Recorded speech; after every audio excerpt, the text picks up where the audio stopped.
Hello viewers, মুলভস কুকিংয়ে আপনাদের সকলকে স্বাগত। আমি আজ পাবদার রসা বানাবো। সবসময় তো পাবদা মাছ আমরা বেগুন দিয়ে এমনি শুধু পাবদা খেয়ে থাকি। আজকে শিম দিয়ে বানাবো। গাছে প্রচুর শিম হয়েছিল, বড় বড় শিম। আমি চটপট গিয়ে কয়েকটা পেড়ে নিলাম। আমি নিচ থেকে পেড়ে নিচ্ছি, দেখুন কি সুন্দর হয়ে হয়ে ঝুলছে। আমাদের পেয়ারা গাছের সাথে শিম গাছটা উঠেছে। দিদা দেখলাম পাঁচিলের ওপরে উঠে সব শিম কটা ওপর থেকে পেড়ে নিল। আমি দাঁড়িয়ে দাঁড়িয়ে নিচ দিয়ে কয়েকটা শিম পেড়ে নিলাম।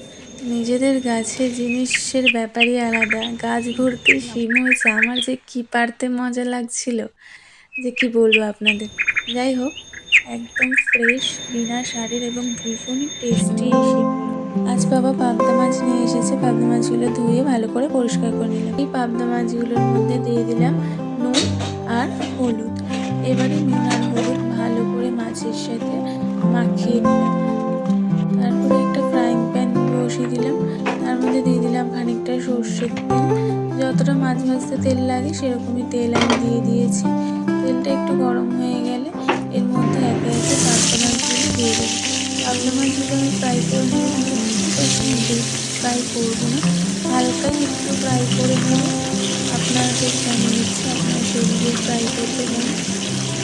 পাবদা মাছগুলো আমার খেতে ভীষণই ভালো লাগে, আর তার মধ্যে আমার পাবদা মাছ খেতে আমার তো ভীষণ ভালো লাগে। এবং এদিকে দিদা আমাকে সর্ষে আর কাঁচা লঙ্কা বেটে দিচ্ছে। শিলে বাটা মশলার কিন্তু টেস্টই আলাদা হয়, তরকারিতে ভীষণ টেস্ট হয় শিলে বাটা মশলাতে। আপনারা চাইলে শিলেও বাটতে পারেন বা মিক্সিতেও বেটে নিতে পারেন, এটা আপনাদের ওপর। মাছ ভাজা হয়ে গেছে, আমি আবার কয়েকটা মাছ দিয়ে সেগুলোকেও ভেজে নিলাম। ভাজা হয়ে গেছে, তুলে নিলাম। এবার কড়াইতে খানিকটা, এই তেলটা আমি আর ফেলবো না, এই তেলের মধ্যেই আমি তরকারিটা করে নিচ্ছি।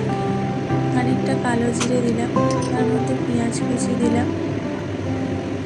পেঁয়াজটাকে আমি ভালো করে ভেজে নেবো, ডিপ ফ্রাই না, একটু হালকা ফ্রাই করে নিলেই হবে। পেঁয়াজটা হালকা ফ্রাই হয়ে গেলে এর মধ্যে দিয়ে দেবো কিছুটা পেঁয়াজ বাটা। তারপরে এটাকে ভালো করে আবার একটুখানি নাড়িয়ে দিচ্ছি। এটা হালকা আবার একটু ফ্রাই করে নিলাম। তারপরে এর মধ্যে দিয়ে দেবো সর্ষে আর লঙ্কা বাটা।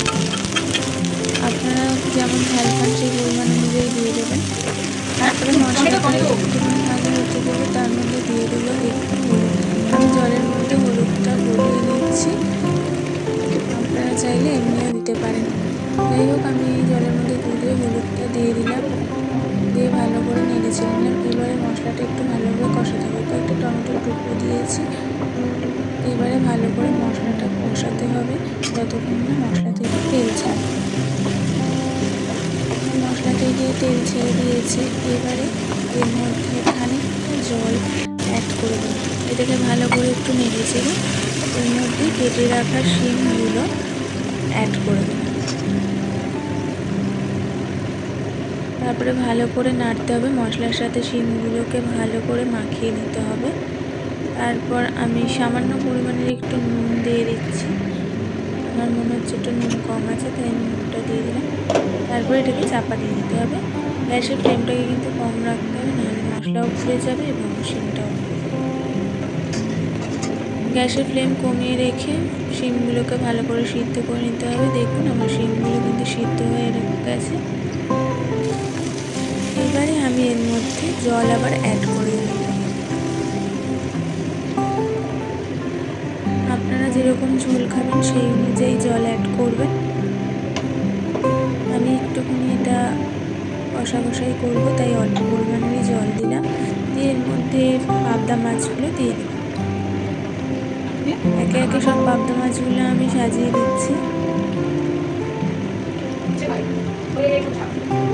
তারপরে আমি একটু চাপা দিয়ে দিচ্ছি যাতে ঝোল আর মাছটা ভালো করে ফুটে ওঠে। ঝোল আর মাছ ভালো করে ফুটে উঠেছে। এবারে এর মধ্যে একটু কুচনো ধনিয়া পাতা উপর থেকে ছড়িয়ে দিলাম। আমার তো এখনই খেতে ইচ্ছে হচ্ছে।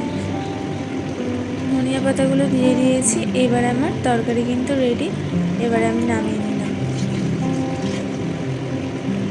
আমার এরকম ছোট ছোট রান্না যদি আপনাদের ভালো লেগে থাকে তাহলে আমার চ্যানেলটিকে কিন্তু লাইক, কমেন্ট, সাবস্ক্রাইব অবশ্যই করে নেবেন এবং পাশে থাকা বেল আইকনটা কিন্তু অবশ্যই ক্লিক করে নেবেন। এবং দেখতে যেমন সুন্দর হয়েছে, খেতে কিন্তু ভীষণই টেস্টি হয়েছে। Thank you for watching.